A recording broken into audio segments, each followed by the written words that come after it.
ಎಂತದ್ದು ನಗಾಡುವಂಥದ್ದು ಹೇಳುವುದಲ್ಲ, ನೀನು ಮಾಡುವುದು ನೋಡಿದ್ರೆ ನಗಬೇಕು, ಏನು ಮಾಡಬೇಕು ಅಂತ. ಯಾಕೆ ಸತ್ತವನಂತ ಮಾವ ನೀನು ತಾಂಡವ ಮಾಡ್ತೀಯೋ ಬೇರೆ ಮಾಡ್ತೀಯೋ ಏನು ಅಂತ ಅರ್ಥ ಆಗದೆ ಇದನ್ನು ನನಗೆ ಆಡಿ. ಅಲ್ಲ, ನೀನೇ ಹೀಗೆ ಕಾಣಿಸಿಕೊಳ್ಳುತ್ತೆ ಹೌದಾ? ನೀನು ಗತ್ತಿನಲ್ಲಿ ಹೆಜ್ಜೆ ಇಟ್ಟುಕೊಂಡು ಬಹಳ ಲಂಕೆಯಲ್ಲೆಲ್ಲ ಓಡಾಡಿದವು. ನಾನು ಹೀಗೆ ಮಾಡಿಕೊಂಡು ಗೊತ್ತಲ್ಲೇ ಹೆಜ್ಜೆ ಇಡುವುದು, ಅದು ಬಿಟ್ಟು ವ್ಯವಹಾರ ಈ ಮುದುಡಿಕೊಂಡು ಓಡಾಡುವಂತ ಮಂಗ, ಈ ಮುದುಡಿಗೂ ಪ್ರಶ್ನೆ ಇಲ್ಲ, ಪ್ರಶ್ನೆ ಇಲ್ಲ. ಮಂಗ ಅಂದ್ರೆ ಬೆನ್ನು ಬಾಗಿದವು.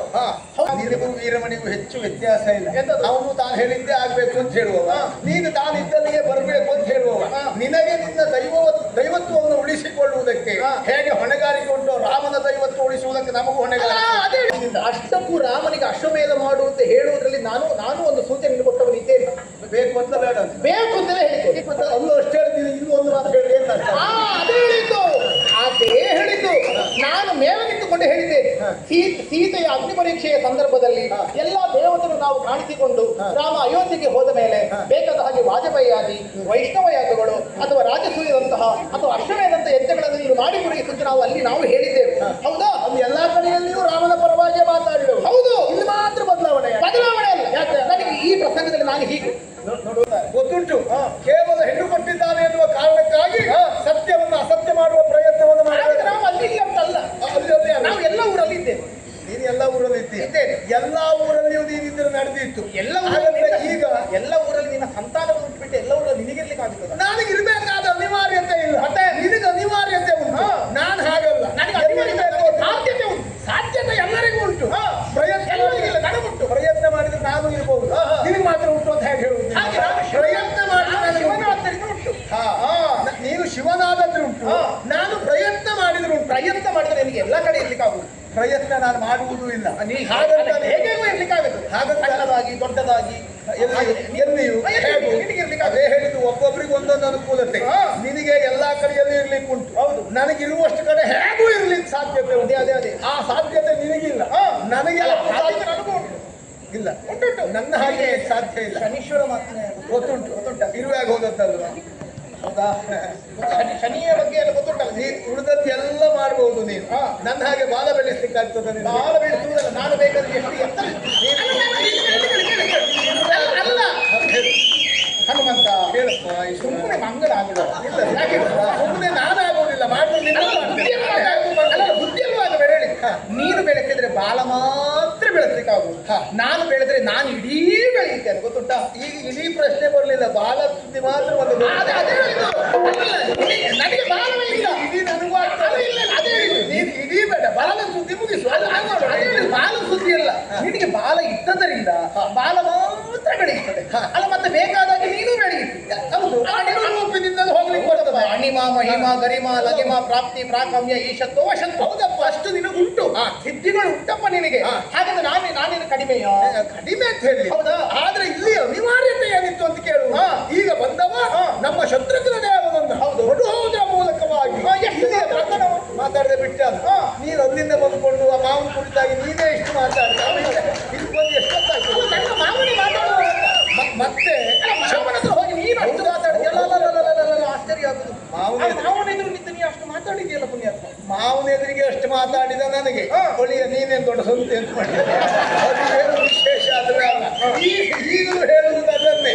ನೀನು ಬಂದದ್ದಿದ್ರೆ ಮಾವ ಎನ್ನುವಂತ ಆ ಸಂಬಂಧದಿಂದ. ಹೌದಾ? ಆದ್ರೆ ನಾವು ಮಾಡುವಂತಹ ಕಾರ್ಯ ಅದು ಸದ್ಧರ್ಮಯುತವಾದಂತಹ ಕಾರ್ಯ. ನೀನು ದೇವನೇ ಹೌದು ಅಂತಾದ್ರೆ, ತ್ರಿಮೂರ್ತಿಗಳಲ್ಲಿ ಒಬ್ಬನಾದಂತಹ ನಿನಗೆ ಧರ್ಮಸ್ಥಾಪನೆಯ ಕಾರ್ಯಭಾವಳ್ಯ ಉಂಟು ಅಂತಾದ್ರೆ, ಆದರೆ ರಾಮ ಕಾರ್ಯಕ್ಕೆ ನೀನು ಪೂರಕನಾಗಿರ್ಬೇಕು. ಬಿಟ್ರೆ ವಿರೋಧಿಸಿದಂತ ವೀರಮಣಿ ಪಕ್ಷಪಾತಿಯಾಗಿ ಬರುವುದಲ್ಲ. ಈಗ ಬಂದದ್ದು ತಪ್ಪು, ಜಾಗ್ರತೆ. ನಾನು ಶತ್ರುಗಳನ್ನು ಕೊಂದದ್ದು ಯಾಕೆ ಗೊತ್ತಾ?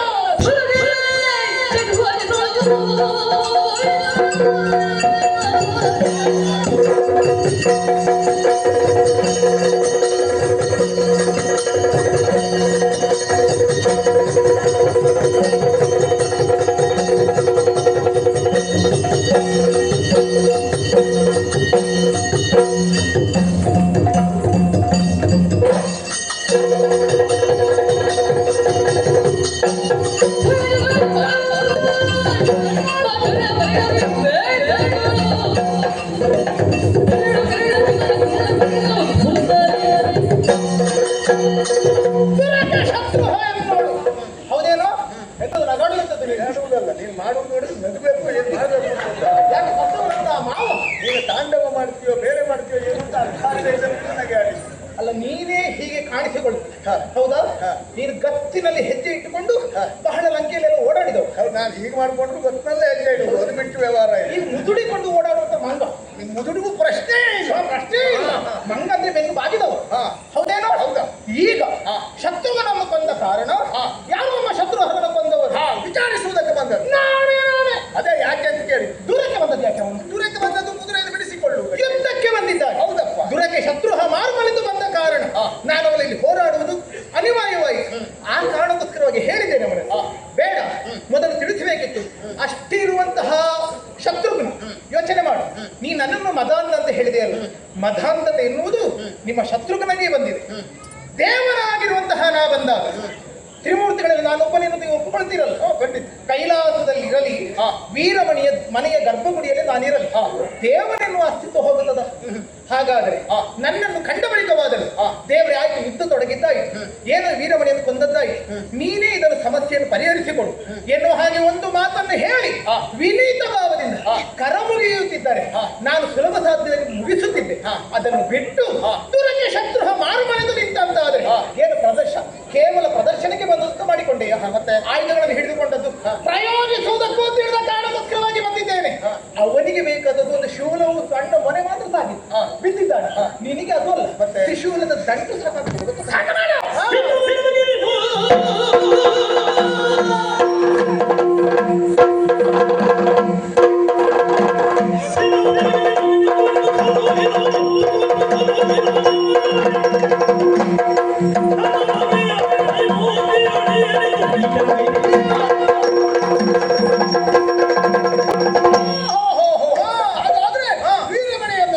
ವೀರಮಣಿಯನ್ನು ಉಳಿಸುವುದಕ್ಕೆ ಅಲ್ಲವನ ಪಕ್ಷಪಾತಿಯಾಗಿ ಆ ಸ್ಥಾನವನ್ನು ಉಳಿಸುವುದಕ್ಕೆ ನೀನು ಬಂದದ್ದು ಎನ್ನುವುದು ಅರ್ಥ ಆಯಿತು. ಈಗ ಅಲ್ಲ ನೀನು ಬರುವುದು, ಮತ್ತೆ ಮೊದಲೇ ಬರಬೇಕಿತ್ತು. ಹೇಳಿದೆಯಲ್ಲ, ಮಾವ ಎನ್ನುವುದು ಒಂದು ಆದ್ರೆ ತ್ರಿಮೂರ್ತಿಗಳ ಒಬ್ಬನಾದಂತಹ ನನಗೆ ಕಾರ್ಯಬಾಹುಳ್ಯ ಉಂಟು. ಅವನು ಮಾವನಾಗುವುದಕ್ಕಿಂತ ಮೊದಲು ಶ್ರೀಮನ್ನಾರಾಯಣದಲ್ಲಿ ನೀನು ಹೇಳಿದವ ಹರಿಹರರಲ್ಲಿ ಭೇದ ಇಲ್ಲ ಎನ್ನುವುದಾಗಿ ಆ ಶ್ರೀಮನ್ನಾರಾಯಣನೇ ಅಲ್ಲ, ಅಷ್ಟು ಗೊತ್ತಿದ್ದರೆ ಹರಿಹರರಲ್ಲಿ ಭೇದ ಇಲ್ಲ ಎನ್ನುವಂಥದ್ದು ನಿನಗೆ ತಿಳಿದಿತ್ತು ಅಂತಾಗಿದ್ದರೆ ಹರನು ಬ್ರಹ್ಮಾಂಡ ಕೊಡೆಯ ಅಂತ ಹೇಳಿದಾಗ ಆಯ್ತಪ್ಪ ಅಂತ ನಿನಗೆ ಪೂರೈಸುವುದಿತ್ತಲ್ಲ. ಹೌದಪ್ಪ, ರಾಮನ ದೊಡ್ಡವಂತ ನೀ ಹೇಳಿದ್ದೆ. ನೀನು ಯಾಕೆ ಆ ವೀರಮಣಿಯಲ್ಲಿ ಹೀಗೆ ಹೇಳುವುದು ಬೇಡ. ಯಾಕೆಂದ್ರೆ ನಮ್ಮಿಬ್ಬರಲ್ಲಿ ಭೇದ ಇಲ್ಲ. ಆ ಶ್ರೀಮನ್ನಾರಾಯಣನೇ ಶ್ರೀರಾಮಚಂದ್ರನಾದ್ರಿಂದ ನಾವು ಹೇಳಿದ್ದನ್ನೇ ಒಪ್ಪುವಂತೆ ಹೇಳ್ಬೋದಿತ್ತು. ಈಗ ಇಷ್ಟ ಅಷ್ಟಕ್ಕೆ ನೀನು ಅವಕಾಶ ಕೊಟ್ಟಿದ್ದೀಯೋ? ಯಾಕೆ? ನೀವು ಅದು ಕುದುರೆಯನ್ನು ಕಟ್ಟಿದ್ರೆ ನೀನು ಸಾಯುವುದಕ್ಕೆ ಸಿದ್ಧರಾಗತ್ತಿ ಎನ್ನುವ ಹಾಗೆ ಅಂತ ಮಾತು ಕೊಟ್ಟವ ನೀನಲ್ವ? ಆ ಪ್ರಕರಣವೇ ಹಾಗೆ. ಯಾಕೆಂದ್ರೆ ರಾಮನ ಅಸ್ತಿತ್ವವನ್ನು ವೀರಮಣಿ ಒಪ್ಪದೇ ಇದ್ದಾಗ ಆತ ಹೇಳಿದಂತ ಈಶನ ಅಸ್ತಿತ್ವವನ್ನು ವಿರೋಧಿಸುವುದಕ್ಕೆ ಮುಂದಾಗಿದ್ದೇನೆ. ತಪ್ಪೇನು? ಕಾರಣ ಉಂಟು. ಏನು ಕಾರಣ? ನಿನ್ನ ರಾಮ ತಂದೆ ತಾಯಿಗಳಿಂದಲಾಗಿ ಪ್ರಪಂಚವನ್ನು ಕಂಡವನು. ಈಗ ನಾನು ನಾನು ಇಲ್ಲಿ ಯಾವ ಹೊಟ್ಟೆಯಿಂದ ಹುಟ್ಟಿ ಬಂದವನ ಅಲ್ಲಪ್ಪ, ನಾನು ಸ್ಥಾಣುವಿದ್ದೇನೆ. ಹೌದಾ? ಹಾಗಾದ್ರೆ ಯೋಚನೆಯನ್ನು ಮಾಡು. ವೀರಮಣಿ ನನ್ನ ಅಸ್ತಿತ್ವವೇ ದೊಡ್ಡದು ಅಂತ ಹೇಳಿದ್ರಲ್ಲಿ ಅವನ ಆಕ್ಷೇಪ ನನಗೆ ಕಾಣುವುದಿಲ್ಲ. ಒಂದೊಂದು ನಮ್ಮ ಮನೆಯ ದೇವರನ್ನು ನಾವು ಹೊಗಳುತ್ತೇವೆ, ಹಾಡುತ್ತೇವೆ ಅಂತಿರುವಾಗ ಅವ ಅದನ್ನು ಸ್ಥಾಪಿಸಿದ. ನಿನಗೆ ಅದೇ ಆಯ್ತಪ್ಪ, ನಿಮ್ಮ ಊರಿನಂತೆ ನೀನು ಹೇಳುವುದಿತ್ತಲ್ಲ. ನೋಡಿ, ವೀರಮಣಿಯ ಉದಾಹರಣೆ ಎಷ್ಟು ದೊಡ್ಡದು. ಅವನೇ ನಿನ್ನ ಬಾಯಿ ಮುಚ್ಚಿಸಿ ಅಂತೆ ಉಳಿದು ನಿನಗೆ ದೇವರಾದಡಾಗಲಿ. ಹೌದು, ನಿನಗಂತಾದ್ರೆ ಇರಲಿ. ಹಾಗಾದ್ರೆ ಅಂತ ವಿಶಾಲ ಮನೋಭಾವ ನಮ್ಮ ಮಾವನಿಗುಂಟು, ನಿಮಗಿಲ್ಲದೆ ಹೋಯ್ತಲ್ಲ. ಒಳಿತು ನಿನಗೆ ದೇವನಾಗಲಿ. ರಾಮಸೇನೆ ಊರಿಗೆ ಒಳ್ಳೆಯದೇ ಅದಲ್ಲವೇ ಅಲ್ಲ. ರಾಮ ನಿನಗೆ ದೇವರಾದ್ರೆ ಆಗಲಿ ಅಂತ ಹೇಳಿದ್ದು ಬಿಟ್ರೆ ರಾಮನ ದೈವತ್ವವನ್ನು ವೀರಮಣಿ ಒಪ್ಪಿದ್ದಲ್ಲ. ಆಮೇಲೆ ಹೊಂದಿಸಿದ ಹಯವನ್ನು ಯಾವ ಕಾರಣಕ್ಕಾಗಿ ಬಿಟ್ಟುಕೊಡುವುದಿಲ್ಲ. ಅದು ಕ್ಷತ್ರಿಯತನ ಅವನಿಗೆ ಹೇಗುಂಟು ಅದೇ ರೀತಿಯಲ್ಲಿ ಶತ್ರುಘ್ನಿಗೂ ಕ್ಷಾತ್ರಿಯತ್ವ ಎನ್ನುವುದುಂಟು. ಈಗ ಅದೇ ಅವರಾಗಿ ಮಾಡಬೇಕಾದಂತಹ ಕರ್ತೃತ್ವ ಯಾವುದು? ಈಗ ಅಶ್ವಮೇಧ ಪೂರ್ಣಗೊಳಿಸಬೇಕಾದ ಹೊಣೆಗಾರಿಕೆ ಉಂಟು. ಆದ್ರಿಂದ ಯುದ್ಧ ಈಗ ಅದೇ ಹೌದಂತಾಗಿದ್ದರೆ ನಾನಿಲ್ಲಿದ್ದೇನೆಂದು ತಿಳಿದೇ ಸಂಧಾನಕ್ಕೆ ಕಳುಹಿಸಿದಂತೆ ಶತ್ರುಘ್ನ ನಿನಗೊಂದು ಮಾತು ಹೇಳುವುದಾಗಿತ್ತಲ್ಲ. ದೇವರೇ, ಅದೇ ಅರ್ಥದಲ್ಲಿ ಕುಳಿತು ಹೇಳು. ಸ್ಪಂದಿಸಿದ ಹಯವನ್ನು ಬಿಟ್ಟುಕೊಡುವುದಿಲ್ಲ ಅಂತ ಹೇಳಿದಾಗ, ಪ್ರಭೋ ಶಂಭೋ ಮಹಾದೇವ, ನಿಮ್ಮ ಮಾವ ಬಿಟ್ಟುಕೊಡ್ತಾ ಇಲ್ಲ, ಬನ್ನಿ ಸ್ವಾಮಿ ಒಂದು ಇತ್ಯರ್ಥ ಮಾಡಿಕೊಡಿ. ನಿನಗೆ ಅಲ್ಲಿ ಅದನ್ನು ಹೇಳಬಹುದಿತ್ತು. ಅದರ ಬದಲು ಕೋಪವಶದಿಂದ ತಾರದಿ ನೇಮವನ್ನು ಹೊಡೆದು ಹಾಕುತ್ತೇನೆ. ನಿನಗೆ ಅಲ್ಲಿ ಪಂಚಮೌರ ಕ್ಷೇತ್ರಕ್ಕೆ ಸಂಧಾನಕ್ಕೆ ಬಂದವರಿಗೆ ಪಂಚಮೌರ ಕ್ಷೇತ್ರಕ್ಕೆ ಅವ ತಿರಸ್ಕಾರ ಮಾಡಿದ್ರಿಂದ ರಾಮನ ಅಸ್ತಿತ್ವವನ್ನು ವಿರೋಧಿಸಿದ್ರಿಂದ ನಾನು ತಾರದಿ ನೇಮವನ್ನು ಅಂತ ಹೇಳಿದ್ದೆ. ಈಗ ಇಷ್ಟೆಲ್ಲ ಆಗಬಾರ್ದು ಅಂತಾದ್ರೆ ನೀನ್ ಹೇಗೂ ಇಲ್ಲೇ ಬಿಡಾರ ಮಾಡ್ಕೊಂಡಿದ್ದೀಯಲ್ಲ. ಅಷ್ಟೆಲ್ಲ ಮುಂದುವರಿಯುವುದಕ್ಕಿಂತ ಮೊದಲೇ ಯುದ್ಧ ಬೇಡ ಎನ್ನುವುದಾಗಿ ನೀನೇ ಸಂಧಾನದಲ್ಲಿ ನಿಂತುಕೊಂಡಿದ್ರೆ ಈ ರಗಳೇ ಇರುವುದಿಲ್ಲವಾಗಿ ನಾನಿರುವುದು. ಆಗ ಬರದೇ ಇರುವ ನೀನು ಅವ ಸತ್ತ ಮೇಲೆ ಬರುವುದು ಅಲ್ಲ. ನನ್ನ ಬುಡಕ್ಕೆ ಬಂದು ನೀವು ಮೊದಲಾಗಿ ಕೇಳಿಕೊಳ್ಬೇಕು, ಆಗ ಮಾತ್ರ ನಾನು ಬರುವಂತದ್ದು. ನಿನಗೂ ಮಗು ಅಡದೆ ಹಾಲು ಕೊಡುವುದಕ್ಕಾಗುದಿಲ್ಲ. ನಿನಗೂ ವೀರಮಣಿಗೂ ಹೆಚ್ಚು ವ್ಯತ್ಯಾಸ ಇಲ್ಲ. ಎಂತದು? ಅವನು ತಾನು ಹೇಳಿದ್ದೇ ಆಗ್ಬೇಕು ಅಂತ ಹೇಳುವವ, ನೀನು ತಾನು ಇದ್ದಲ್ಲಿಗೆ ಬರಬೇಕು ಅಂತ ಹೇಳುವವ. ನಿನಗೆ ನಿನ್ನ ದೈವತ್ವವನ್ನು ಉಳಿಸಿಕೊಳ್ಳುವುದಕ್ಕೆ ಹೇಗೆ ಹೊಣೆಗಾರಿಕೆ ಉಂಟು, ರಾಮನ ದೈವತ್ವ ಉಳಿಸುವುದಕ್ಕೆ ನಮಗೂ ಹೊಣೆಗಾರಿಕೆ. ಅದೇ ಹೇಳಿದ್ದೇನೆ, ಅದು ನಿನಗೂ ಉಂಟಲ್ಲ. ನಿನಗೂ ರಾಮನ ಹೊರತಾಗಿ ಬೇರೆ ಇಲ್ಲ ಅಂತ ನೀನು ಹೇಳಿಕೊಂಡವನಲ್ಲ. ಹೌದಪ್ಪ. ತಾಯಿ ರಾಮ, ತಂದೆ ರಾಮ, ಸಖರಾಮ, ಒಡೆಯ ರಾಮ ಎಲ್ಲವೂ ರಾಮನೇ ಅಂತ ಹೇಳಿದವ ನೀನಲ್ವ. ಹಾಗಾದ್ರೆ ನಿನಗೆ ರಾಮನನ್ನು ಬಿಟ್ಟಿರುವುದಕ್ಕಾಗುವುದಿಲ್ಲ, ಹಾಗೂ ವೀರಮಣಿಗೆ ನನ್ನನ್ನು ಬಿಟ್ಟಿರುವುದಕ್ಕಾಗುವುದಿಲ್ಲ, ನನಗೆ ಈ ಪುರದ ರಕ್ಷೆಯನ್ನು ಬಿಟ್ಟಿರುವುದಕ್ಕಾಗುವುದಿಲ್ಲ. ವೀರಮಣಿಗೆ ನಿನ್ನನ್ನು ಬಿಟ್ಟಿರ್ಲಿಕ್ಕೆ ಆಗೋದು ದೊಡ್ಡ ಪ್ರಶ್ನೆ ಅಲ್ಲ. ನಿನಗೆ ಯಾಕೆ ಅವನನ್ನು ಬಿಟ್ಟಿರ್ಲಿಕ್ಕೆ ಆಗುವುದಿಲ್ಲ ಕೇಳುವ ಕಾರಣ ಉಂಟು. ನನಗೆ ಅವನು ಮಾವನಿದ್ದಾರೆ ಮಾತ್ರ ಅಲ್ಲ, ಅವನ ಭಕ್ತಿಗೆ ಒಲಿದು ಕೇವಲ ಹೆಣ್ಣು ಕೊಟ್ಟಿದ್ದಾನಂತಲ್ಲ, ಭಕ್ತಿಗೆ ಒಲಿದಾಡಿದ್ದೇನೆ, ಈ ಪುರದ ರಕ್ಷಣೆ ಮಾಡುತ್ತೇನೆ ಎನ್ನುವ ಹಾಗೆ ನೀನು ಇಲ್ಲಿ ಬಂದು ಯುದ್ಧ ನಿಶ್ಚಯಿಸಿಕೊಂಡು ಹೋದೆ ಅಲ್ಲ. ನೀ ಮಾಡುವುದೇ ಅಂತದ್ದನ್ನು ನೀನೇನು ಇಲ್ಲಿ ಹಿಂದೆ ಮಾಡಿದ್ದ, ನೀ ಹಿಂದೆ ಮಾಡಿದೆ.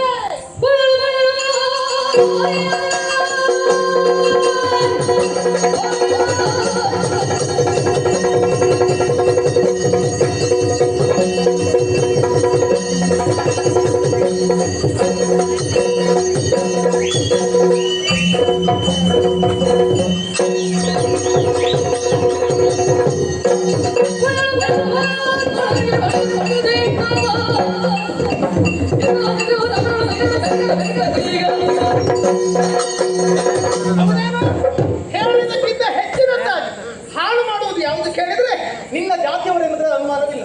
ನಿಮಗೆ ತಿನ್ನುವುದಕ್ಕೆ ಹಣ್ಣೇ ಬೇಕು ಅಂತಿಲ್ಲ, ಹಣ್ಣು ಸಿಕ್ಕಿದ ಮೇಲೆ ಸುಮ್ಮನೆ ಇರ್ತೀರ. ನಿಮ್ಮ ಜಾತಿಯವರು ಇದ್ದಂತ ಕಾಯಿಯನ್ನು, ಕೀಚುಕಾಯಿಯನ್ನು, ಚಿಗುರನ್ನು ಹಾಳು ಮಾಡಿ ಕಿತ್ತೆಸೆಯುವುದು ವಾನರ ಜಾತಿಗದು ಸ್ವಭಾವ, ಅದು ಚೇಷ್ಟೆ ನಮಗೆ. ಹೌದಲ್ಲ? ನೀ ಮಾಡಿದಂತದ್ದನ್ನು ಒಂದು ಹೇಳಿ ಕಳಿಸಿದ್ರೆ ಮತ್ತೆ ವಿಪರೀತವನ್ನು ಮಾಡಿಕೊಂಡು ಬರುವುದು ನೀನು. ನಿನ್ನನ್ನು ಹೋಗಿ ಸೀತಾನ್ವೇಷಣೆ ಮಾಡಿಕೊಂಡು ಬಂದು ಕಳಿಸಿಕೊಟ್ರಂತೆ. ಬಂದವ ಏನು ಮಾಡಿದೆ? ವನ ಹಾಳು ಮಾಡಿದೆ. ಮಾತ್ರವಲ್ಲ, ಲಂಕಾ ದಹನವನ್ನೇ ಮಾಡಿದೆ. ರಾವಣನ ಲಂಕಾ ಪಟ್ಟಣ ನಿನ್ನ ಬಾಲದ ಬೆಂಕಿಯಿಂದ ಬೆಂಕಿ ಪಟ್ಟಣ ಆಗುವಂತೆ ಮಾಡಿದ್ದು. ಅದಷ್ಟು ಆದದ್ರಿಂದ ಆ ಪ್ರಸಂಗ ಬೇಗ ಮುಗಿದಿದೆ. ಹೌದಾ? ಎಲ್ಲಿಯಾದ್ರೂ ನಾನು ಆ ರೀತಿ ಬೆಂಕಿ ಹಾಕದೇ ಇದ್ರೆ ಆ ಪ್ರಸಂಗವು ಹೀಗೆ ಎಳೀತಾ ಇರ್ತಿತ್ತು. ಇಲ್ಲವೇ ಇಲ್ಲ, ಏನಿಲ್ಲ. ಆಮೇಲೆಯೂ ತುಂಬಾ ದಿವಸ ಎಳೆದಿದೆ, ಗೊತ್ತಾಯ್ತಲ್ಲ. ಆದ್ರೂ ಪ್ರಕರಣ ಇತ್ಯರ್ಥ ಆಗಿದೆ. ಪ್ರಕರಣ ಇತ್ಯರ್ಥವಾದದ್ದು ಆ ಬಳಿಗೆ ಕಟ್ಟಿದ್ದಾಗ ನೀನು ಹೇಗೆ ಕ್ಷಣದಲ್ಲಿ ಸುಟ್ಟಿದ್ದೀಯೋ ಹಾಗೆ ಮತ್ತೆ ಕ್ಷಣದಲ್ಲಿ ವಿಶ್ವಕರ್ಮನಿಂದ ಮರು ನಿರ್ಮಾಣವಾಗಿ ಮಾಡಿದ್ದ ಇರಲಿ. ಆದ್ರೆ ಅದಲ್ಲ, ನಿನ್ನ ಸ್ವಭಾವವು ಹೇಳುವುದು. ಒಂದು ಮಾಡುವುದಕ್ಕೆ ಹೇಳಿದರೆ 10 ಮಾಡಿಕೊಂಡು ಬರುವವನು ನೀನು. ಕಪಿ ಸ್ವಭಾವವನ್ನು ಇಲ್ಲೂ ಬಂದು ತೋರಿಸಿ ಸಂಧಾನ ಮಾಡಿಕೊಂಡು ಬಾ ಅಂತ ಹೇಳಿದರೆ ಸಂಗ್ರಾಮ ನಿಶ್ಚಯಿಸಿಕೊಂಡು ಹೋದ ಕೋಣಗ. ಈಗಲೂ ಹಾಗೆ ಮೊದಲೇ ಸಂಗ್ರಾಮ ನಿಶ್ಚಯಿಸಿದ್ದಾನಲ್ಲ, ಸಂಧಾನ ಮುರಿದು ಹೋದ್ರಿಂದ ಯುದ್ಧವೇ ಆಗಲಿ ಎನ್ನುವುದಾಗಿ ವೀರಮಣಿಯೇ ಘೋಷಣೆ ಮಾಡಿದ್ರಿಂದ ಆಮೇಲೆ ಸಂಗ್ರಾಮ ನಿಶ್ಚಯ ಆದದ್ದು. ಬೇಡ ಅಂತ ಹೇಳುವುದಕ್ಕೆ ಅವಕಾಶ ನಿನಗಿತ್ತು. ಈಗ ಹೇಗೆ ಮಾಂಸ ಸತ್ತಾಗ ಓಡೋಡ್ ಬರ್ತೀಯೋ ಆಗ್ಲೂ ಯುದ್ಧ ಬೇಡ ಅಂತ ನೀನು ಓಡೋಡ್ ಬರ್ಬೇಕು. ನಾನಲ್ಲ, ಆಗ ನೀವು ಹೇಳಬೇಕಿತ್ತು. ದೇವರೇ, ನಿಮ್ಮ ಊರಿಗೆ ಬಂದಿದ್ದೇವೆ, ನಮಗೆ ಗಂಡಾಂತರ ಉಂಟು ಹೇಳುವುದಕ್ಕೆ ನಿಮಗೆ ಆಗ ನಾಲಿಗೆ ಬರಲಿಲ್ಲ. ನಾವು ಮಂಗ. ಹೌದು, ನಿನಗೆ ಬೇಡ ಅಂತ ನಾವು ಮಂಗ ಅಲ್ಲಲ್ಲ, ಆಗ ಶತ್ರುಘ್ನ ಹೇಳಬೇಕಿತ್ತು, ನೀನಲ್ಲ ಮಂಗ. ಈಗ ನಾವು ಹೇಳಿದ್ರೆ ಆಕ್ಷೇಪ ಅಲ್ಲ, ನೀನು ಯಾಕೆ ಹೇಳಲಿಲ್ಲ ಎನ್ನುವುದು ಆಕ್ಷೇಪ. ನನಗೆ ಹೇಳಿದ ಹೊಣೆಗಾರಿಕೆ ಉಂಟು. ಮಾವನ ರಕ್ಷಣೆ ಮಾತ್ರ ಅಲ್ಲ, ತ್ರಿಮೂರ್ತಿಗಳಲ್ಲಿ ಒಬ್ಬ ನೀನು. ಹೌದು, ಲೋಕದ ರಕ್ಷಣೆಯೂ ಉಂಟು. ನೀನು ಕರ್ತವ್ಯ ಭ್ರಷ್ಟತೆ ಆಗಬಾರ್ದು. ಅಷ್ಟಕ್ಕೂ ರಾಮನಿಗೆ ಅಶ್ವಮೇಧ ಮಾಡುವಂತೆ ಹೇಳುವುದರಲ್ಲಿ ನಾನು ಒಂದು ಸೂಚನೆ ಕೊಟ್ಟವನಿದ್ದೇನೆ. ಬೇಕು ಅಂತ ಬೇಡ ಬೇಕು ಅಂತಲೇ ಹೇಳಿದ್ದೆ. ಅಲ್ಲೂ ಅಷ್ಟು ಹೇಳ್ತೀನಿ, ಇನ್ನೂ ಒಂದು ಮಾತು ಹೇಳಿ. ಏನು ಅದೇ ಹೇಳಿದ್ದು, ಅದೇ ಹೇಳಿದ್ದು. ನಾನು ಮೇಲೆ ನಿಂತುಕೊಂಡು ಹೇಳಿದ್ದೇನೆ, ಸೀತೆಯ ಅಗ್ನಿ ಪರೀಕ್ಷೆಯ ಸಂದರ್ಭದಲ್ಲಿ ಎಲ್ಲಾ ದೇವತೆಗಳು ನಾವು ಕಾಣಿಸಿಕೊಂಡು ರಾಮ ಅಯೋಧ್ಯೆಗೆ ಹೋದ ಮೇಲೆ ಬೇಕಾದ ಹಾಗೆ ವಾಜಪೇಯಿ ಆದಿ, ವೈಷ್ಣವ ಯಾಗಗಳು ಅಥವಾ ರಾಜಸೂಯದಂತಹ ಅಥವಾ ಅಶ್ವಮೇಧಂತ ಯಜ್ಞಗಳನ್ನು ನೀನು ಮಾಡಿ ಮುಗಿಸುತ್ತೆ ನಾವು ಹೇಳಿದ್ದೇವೆ. ಹೌದಾ? ಅಲ್ಲಿ ಎಲ್ಲಾ ಕಡೆಯಲ್ಲಿಯೂ ರಾಮನ ಪರವಾಗಿ ಮಾತಾಡಿದವು. ಹೌದು, ಇಲ್ಲಿ ಮಾತ್ರ ಬದಲಾವಣೆ ಅಲ್ಲ. ಯಾಕೆ ನನಗೆ ಈ ಪ್ರಸಂಗದಲ್ಲಿ ನಾನು ಹೀಗೆ ನೋಡು, ನೀನು ಈ ಪ್ರಸಂಗದಲ್ಲಿ ನಾನು ಯಾಕೆ ಗೊತ್ತಾ?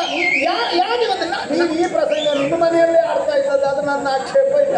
ಇಲ್ಲಿ ಬಂದ ಮೇಲೆ ನೀನು ಹೇಳೋದಾಗುದಿಲ್ಲ. ಅಲ್ಲ, ಇದು ನನ್ನ ಮನೆಯ ಪ್ರಸಂಗ. ನಿಮ್ಮ ಮನೆಯ ಪ್ರಸಂಗ ಇರಲಿ. ಇದು ನನ್ನ ಮಾವನ ಮನೆ. ನೋಡು, ನನ್ನ ಮಾವನ ಮನೆಯ ಪ್ರಸಂಗ. ನಿನಗೆ ಒಂದು ಹೆಣ್ಣು ಕೊಟ್ಟು ಮಾವನ ಎಷ್ಟು ದೊಡ್ಡದು ಅಂತ ಆದ್ರೆ, ಹೌದು, ನನಗೆ ಎಲ್ಲ ಕೊಟ್ಟು ನನ್ನ ದೇವರಾಮ ಮತ್ತೂ ದೊಡ್ಡ. ನಿನಗೆ ಹೆಣ್ಣಿನ ರುಚಿ ಅಂದ್ರೆ ಏನಂತ ಗೊತ್ತಿಲ್ಲದಿದ್ದಂತ ಮಂಗ ಹೆಣ್ಣು ಕೊಟ್ಟ ಮಾವನನ್ನು ಬಿಟ್ಟು ಕೊಟ್ಟೇನೆ ನಾನು. ನಾಳೆ ಆ ಹುಡುಗಿ ಇಕ್ಷುಮತಿಗೆ ನಾನು ನನ್ನ ಹೆಂಡತಿಗೆ ಮುಖ ತೋರಿಸುವುದೇ. ನನಗೆ ಹೆಣ್ಣಿನ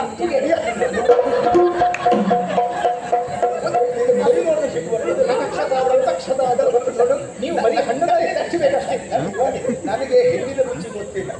ಹೆಣ್ಣಿನ ರುಚಿ ಗೊತ್ತಿಲ್ಲದೆ ಇದ್ರು ನನಗೆ ಏನೂ ತೊಂದರೆ ಆಗಲಿಲ್ಲ. ಇಲ್ಲೇ ನನ್ನ ಅಸ್ತಿತ್ವಕ್ಕೆ ಅಯ್ಯೋ, ನೀವು ಅದೊಂದೇ ರುಚಿ ಕಂಡುಕೊಂಡು ಜೀವನ ಪೂರ್ಣ ಹಾಳು ಮಾಡ್ಕೊಂಡೆ. ಅಲ್ವೇ ಅಲ್ಲ. ಆ ಹೆಣ್ಣಿನ ರುಚಿ ಅಂತ ಹೇಳಿದ್ರೆ ಕೇವಲ ಅಂಗೋಪಾಂಗಗಳು ಸಂಘ ಸುಖದ ರುಚಿ ಅಂತ ನಾನು ಹೇಳಿದ್ದಲ್ಲ. ನಿಂದು ಯಾವ ರುಚಿ? ಅವಳ ಮನದ ರುಚಿ. ನಿನಗೆಲ್ಲ ರುಚಿ ಸಿಗ್ತಪ್ಪ. ನೀವು ಮಂಗಗಳಿಗೆ, ನಮಗೆ ಮನುಷ್ಯರಿಗೆ ಎಲ್ಲ ಉಳಿದ